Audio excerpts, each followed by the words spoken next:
can we actually build an indigenous Nigerian E&P company operating to global standards, contributing to the growth of the Nigerian oil and gas sector? Can you build an indigenous company that doesn't look any different, only maybe in size in the beginning, from the Totals, the Ajibs, the Chevrons of this world? This is a true story of Nigerian persistence. Everybody literally was on board, everybody was driven. It's not easy to operate in an offshore environment with a pandemic and the quarantine that comes with it. We built a platform, installed pipelines, constructed wells, brought in an FPSO, and those wells were all successful. It was like a dream. It was the reality that, yes, we are not just an oil and gas company, we are now an oil and gas producing company. It's actually three individuals coming together early in 2010, when all three of us were still working for other employers. Kees and Demola together had developed a storyline about an indigenous E&P company. And they pulled me in, and we spent weeks, nights, weekends talking to each other and making this company gradually shape the storyline. There were three main objectives in our minds at the time. I think one was, if we're going to do this, we're going to do this at the highest standards. Because we felt that was a vacuum in the industry here, and there's no reason why a Nigerian company wouldn't be able to operate at world-class standards. Second was making sure that we were deeply technical and commercial in the way we did things. And lastly, make sure that the necessary governance that's required to give confidence to investors, give confidence to lenders, give confidence to our government partners was in place. It's been an exciting 10 years since 2012, when the managing director, Demola Ademibero, founded the company, along with some of his very accomplished colleagues who worked with him at SPDC. The executive directors were Kees Hailun Hood, who was finance director at Shell for many, many years. Casper Sijes-Spijn, who was the head of commercial at Shell, also for many, many years. Another person I'll mention is Dr. Emmanuel Enu. He's reputed, in fact, his nickname was Mr. Deepwater because of his profound contribution to this area in the field of geology. The General Counsel, Defolu Olufon, an outstanding lawyer who brought his international, local and international experience to bear, also served as compliance officer, and he helped in the acquisition of assets. Emmanuel Etomi, who was General Manager, Corporate Services, and in charge of HR. Darlington Okua, who was the General Manager of Finance. He's another accomplished professional with a finance background who has had a lot of experience both in Nigeria and outside Nigeria. And it's this core team that I was invited, myself and Ibrahim Waziri, another veteran of the industry, former GED Corporate Services at NNPC, Executive Director, Nigerian Gas. And hence, July the 1st, 2012, we opened up our doors for the first day in the building we're still sitting today, at the Bola House in Ikoyi. But then we needed assets. We needed to look for how we would actually turn all that expertise into value and then obviously into cash flow. You know, sometimes they say once you put things into plans and you work at it, then opportunities will come. What started to happen is that the IOCs were divesting assets. And it was agreed by the government, stipulated by the government, that the divestment should be to local indigenous companies. And so that was the basis of the opportunity. Subsequently, we participated in the Chevron divestments. OML 83 and 85 was a combined sale. First TMP were the compliant lowest bidder, and we secured and acquired that asset from Chevron's 40%, putting us as the operator of OML 8385 in partnership with NNPC, who held the 60%. OML 85 was where we had the Madu field, and OML 83 is where we had the Anyala field. The Anyala field was broken down into 3 compartments: Anyala West, Anyala Central, and Anyala East. The Anyala West was called Phase 1A, and we focused on Phase 1A at the start of this project. Starting from the very beginning, which is exploration. So the exploration team would have to go offshore with different seismic vessels, shoot seismic, explore, and find if there's actually oil where we think there's oil. I think we saw in excess of 200 to 50 million barrels of 2P reserves to develop. Based on that, we developed the concept of the CSP. So what the CSP basically is a conductor-supported platform. Basically, it's where you have your wellheads and you now have the wellhead facility sitting on it. The platform was conceived in terms of the engineering concept, and then from the concept we went into designing what we have conceived, and having designed, we now went into fabricating what we have designed, and the next was to go and install what we have fabricated.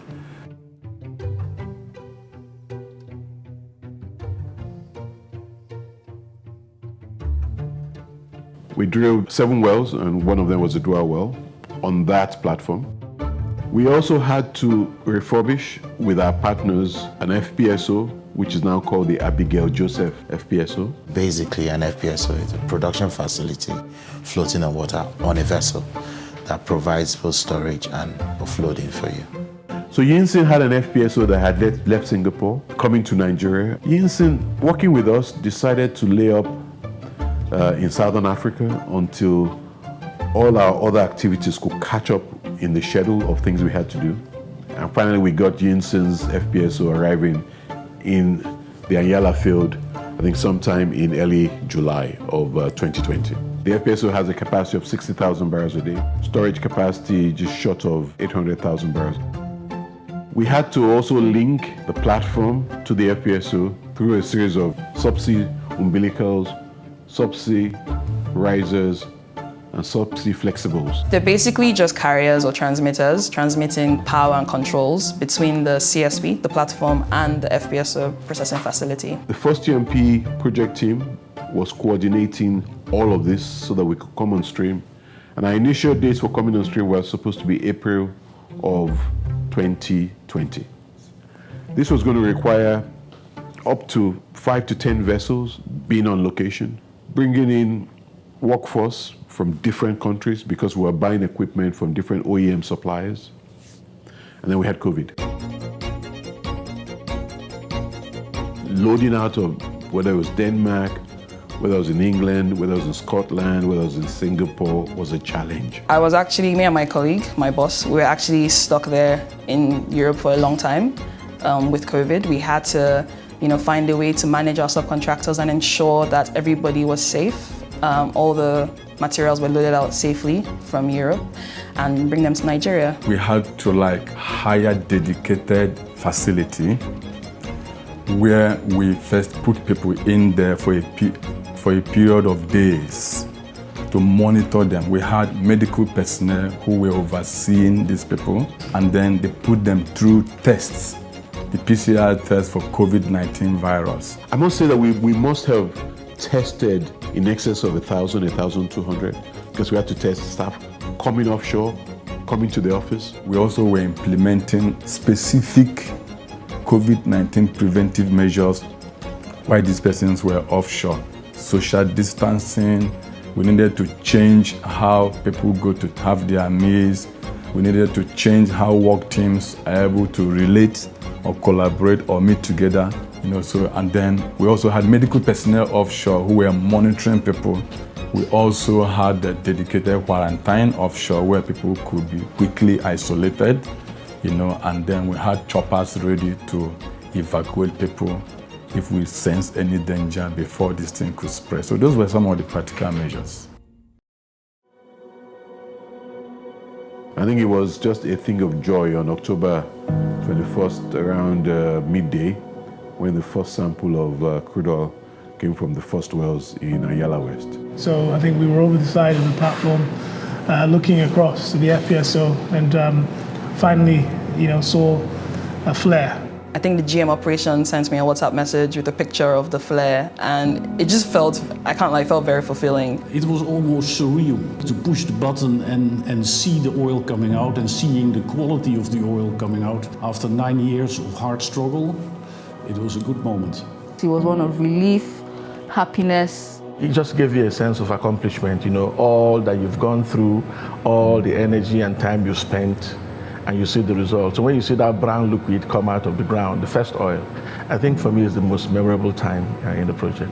The ecstasy was shared with my family and everybody in my neighborhood, within my small network in the neighborhood, in my family in particular, got wind of it and they were equally excited.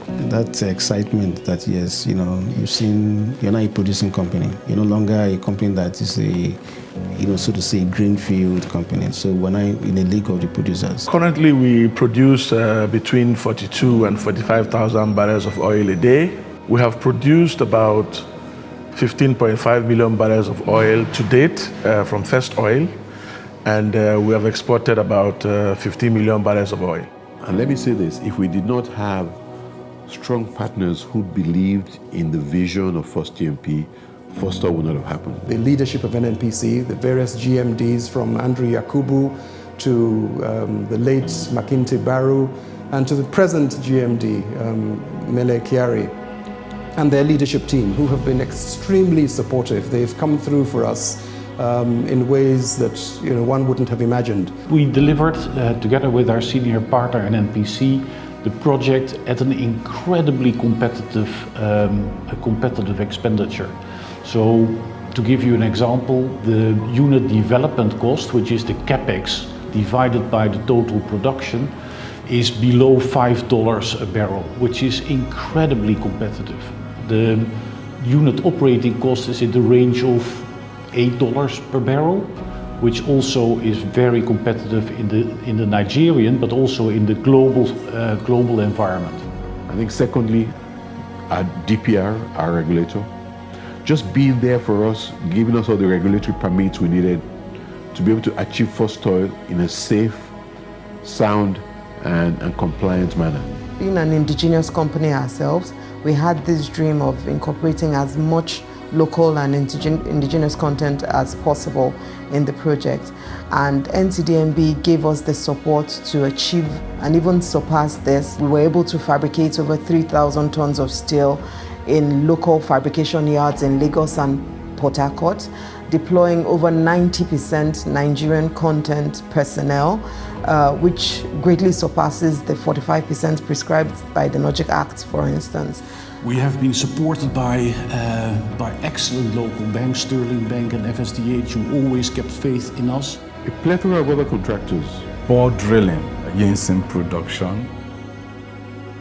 And sometimes you leave out the real people who carry this on their heads. And this is the staff of First TMP. The business leaders, the principals, the technical staff, the HR staff, the support staff, the finance staff, everybody pulling together to make sure that First TMP achieved on its objectives.